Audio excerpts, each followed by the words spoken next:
Hello guys, नमस्ते। तो आज जुतिया का व्रत है तो मैं साड़ी बांध रखी हूँ। अभी पिन लगाना है तो नीचे जाऊंगी तो लगवाऊंगी, कोई है नहीं मेरे से, इस तरफ लग नहीं रहा, ऐसे लग नहीं रहा। थोड़ी देर के लिए पहन रखा है साड़ी, फिर उतार देंगे। और इसमें मैंने सिंपल भी कोई फेस पे मेकअप नहीं लगाया।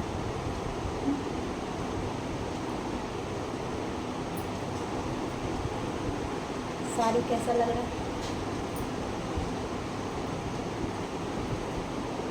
अच्छा लग रहा है, बस ये प्लेटें नहीं लग रही।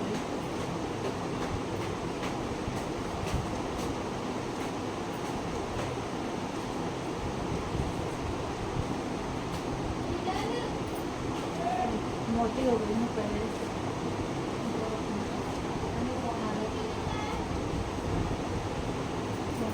तो अभी हम नहा धोआ के तैयार हो गई हूँ और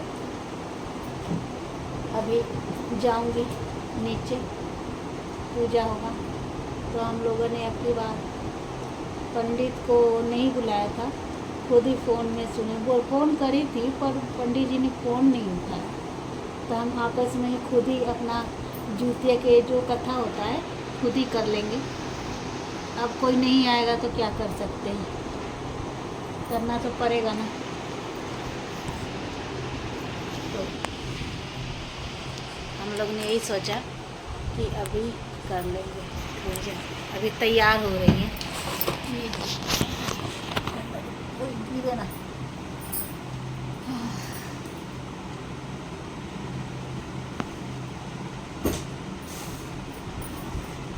जब तक वो तैयार हो रही है तब तक मैं खाना बना लूँगी कभी के लिए।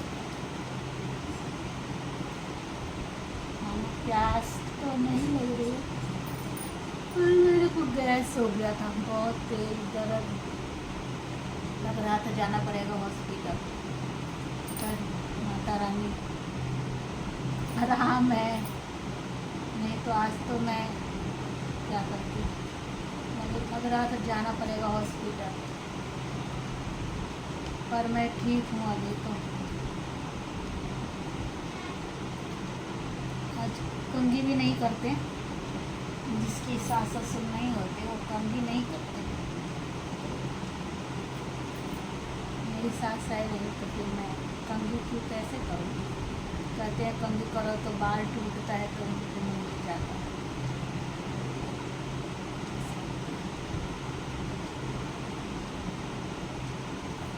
अभी भी सर में दर्द है, गैस सर पे चल रहा है, सर पे।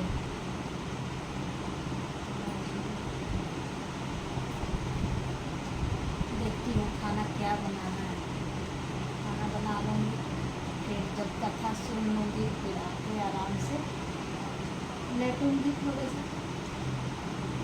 से ला लूँगी। कोई नहीं है घर में, दादी है नहीं घर में, पायल गाँव गई है, तो अभी तो मैं ये मैंने चूड़ी भी पहन लिया था, मैचिंग का हो रहा है। पर हमने ऐसा कुछ नहीं पहना था कि हमें हरा रंग की चूड़ी पहनना है तो हरा, वो तो मैंने ऐसे ही निकाल लिया, नॉर्मल सा साड़ी। कहते पूजा पाठ में साड़ी बांधो तो पहनो तो अच्छा लगता है, और रोज़ तो पहनना ही है, जो कपड़े नॉर्मल है, सूट सलवार पैंट जो भी हो, पर जब पूजा पाठ में साड़ी ही अच्छा।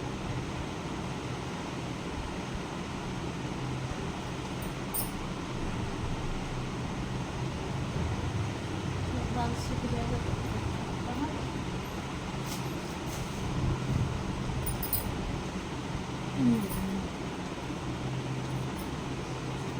चलते हैं।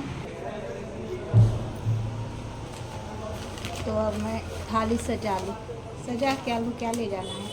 ये जूतियाँ, हमारे पास जूतियाँ नहीं है, था पर नहीं है अभी, तो हमने धागा वाला जूतियाँ खरीद के लाए, धागे वाला। और इसको ऐसे ऐसे ऐसे करके और ऐसे ये है जूतिया। और हमने थाली में ये सिंदूर रख लिया है, दिख रहा है। और ये जूतिया डालेंगे, अब इसमें फल डालूंगी, लेकर आती हूँ फल।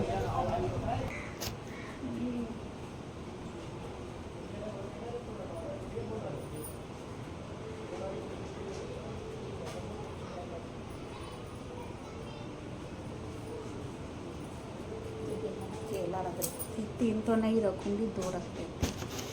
अगरबत्ती, माचिस, जब तक मैं कलेक्चर लगा लूँ, गर्मी में बच्चे खो। अरे भैया ये अंगूठी में फंस।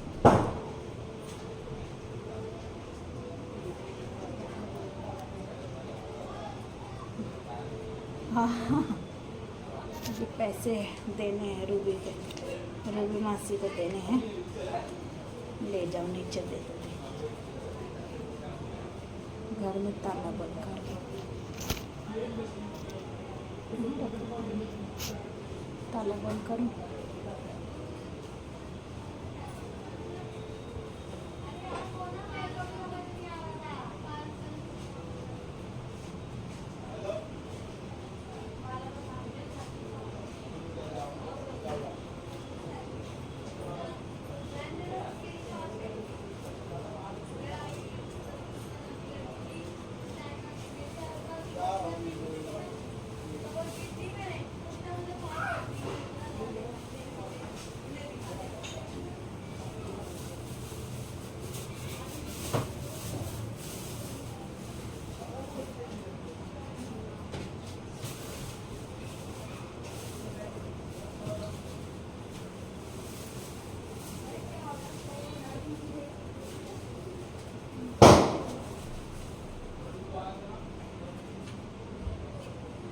माचिस और पत्ती रख।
लोग बन रहा है मेरा भी आ गई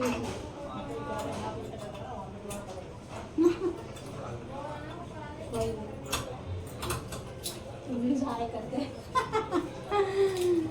चलो अब चले नीचे।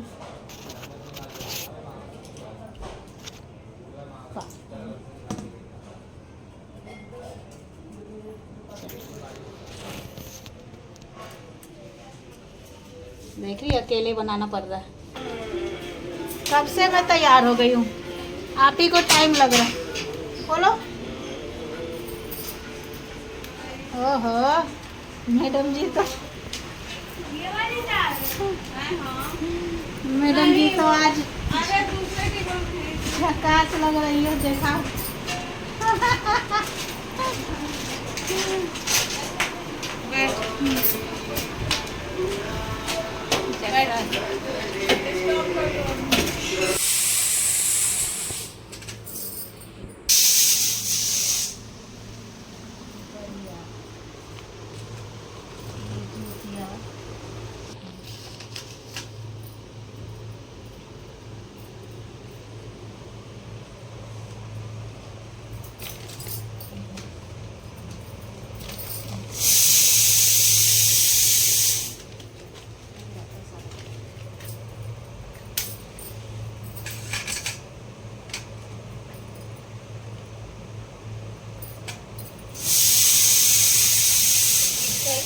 दाल के बिना तो पूजा अधूरा है।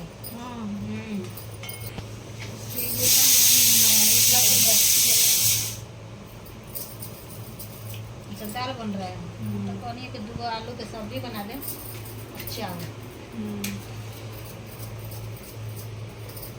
बनाऊंगी उसी में खा लेगा रवि।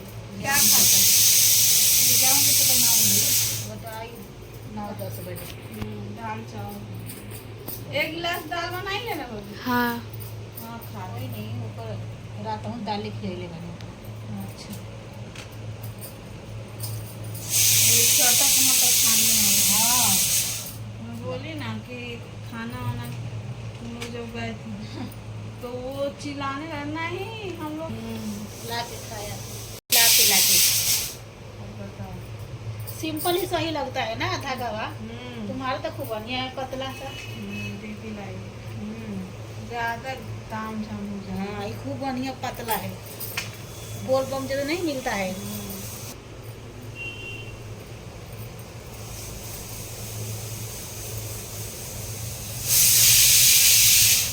बढ़िया में डाल, मीठा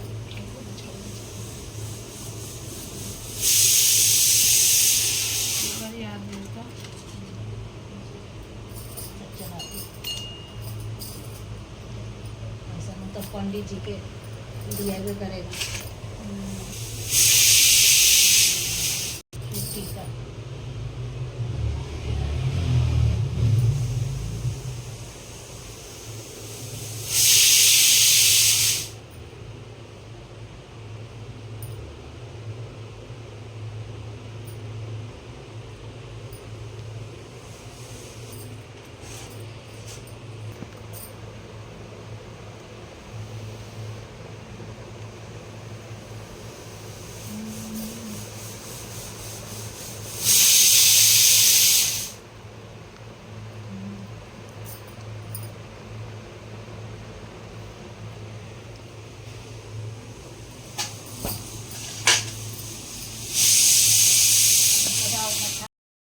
भाइयों पर छोड़कर खुद भी वन में पिता की सेवा करने चले गए।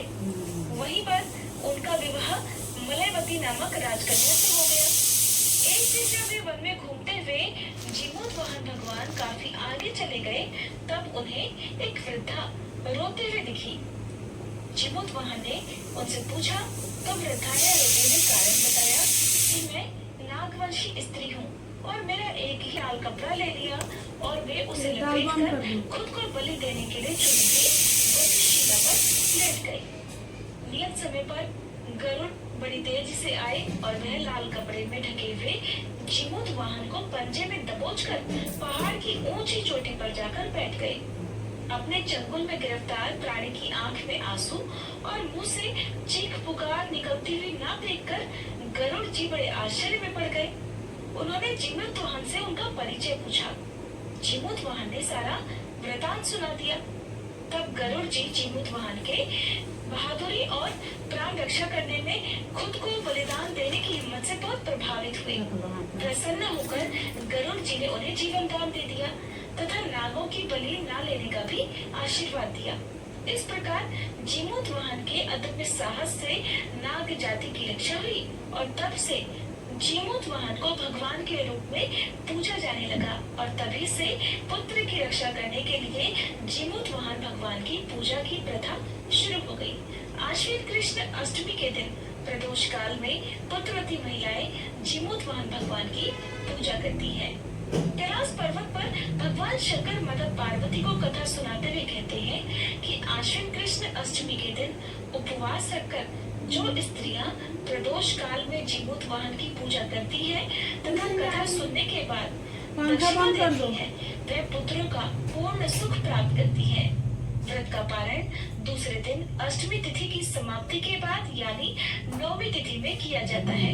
ये व्रत अपने नाम के अनुरूप ही फल देने वाला है।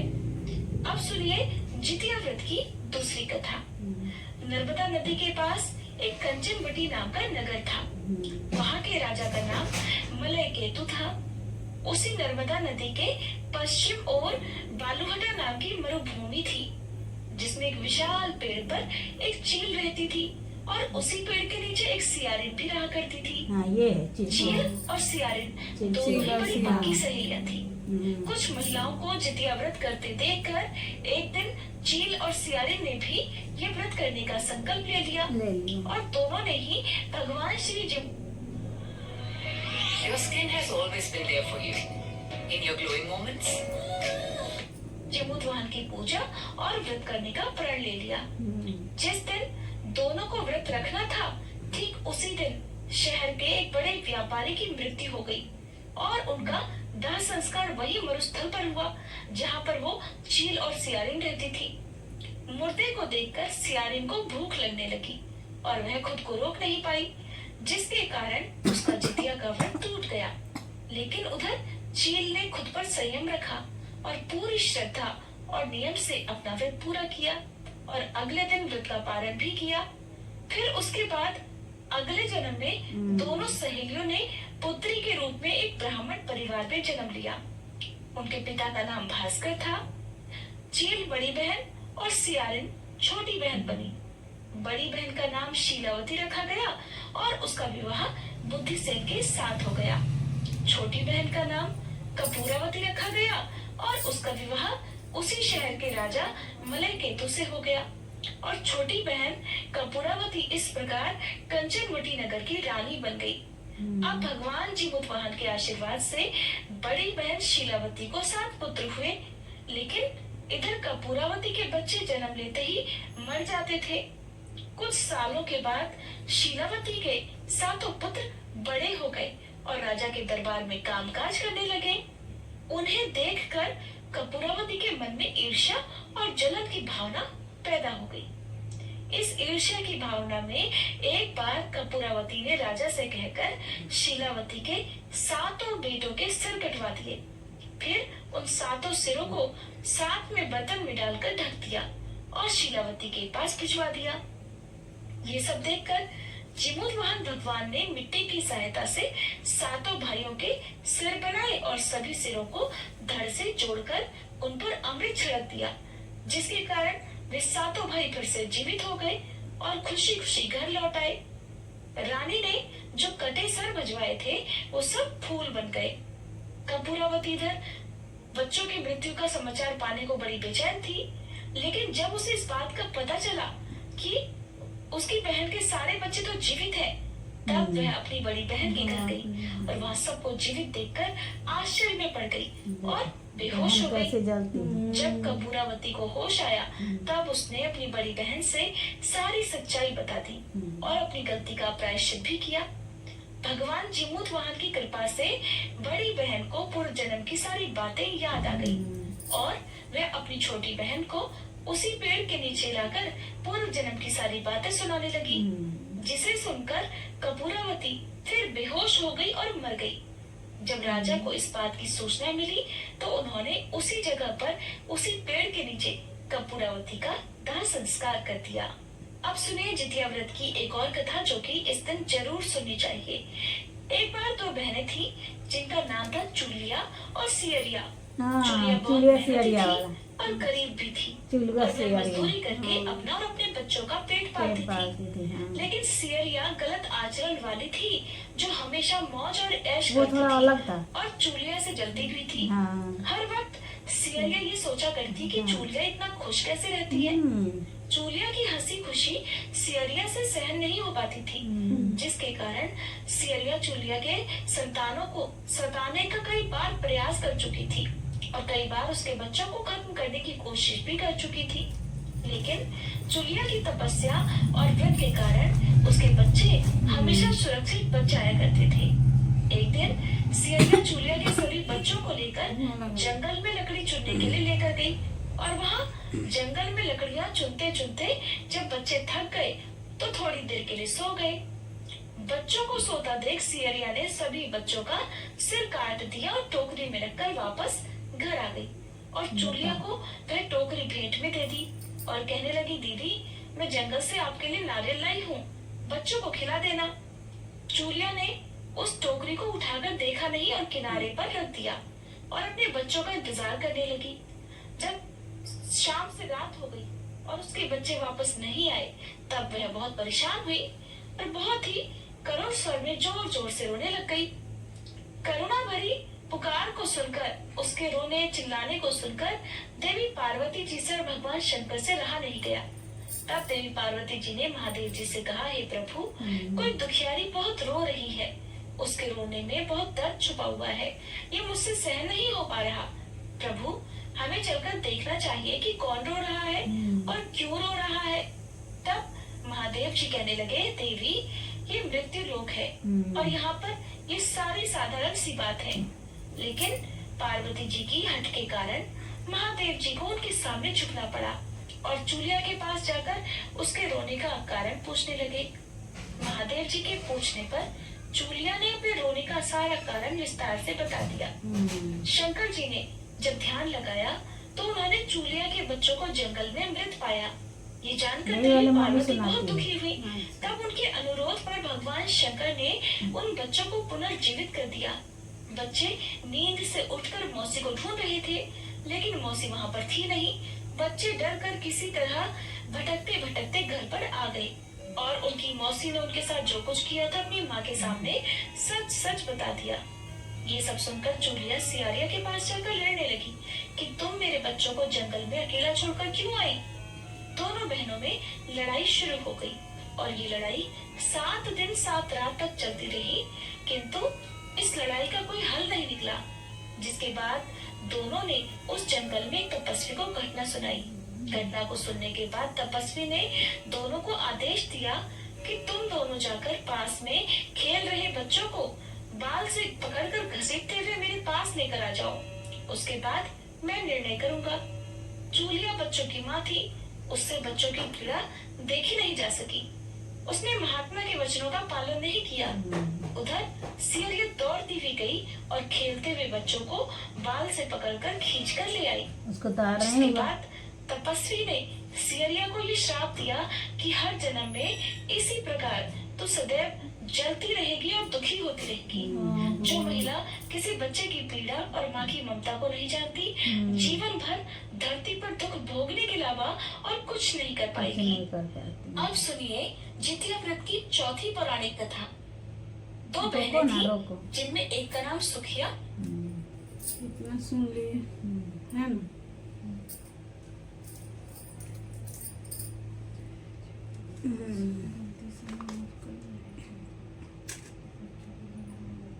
अब वो वाली वो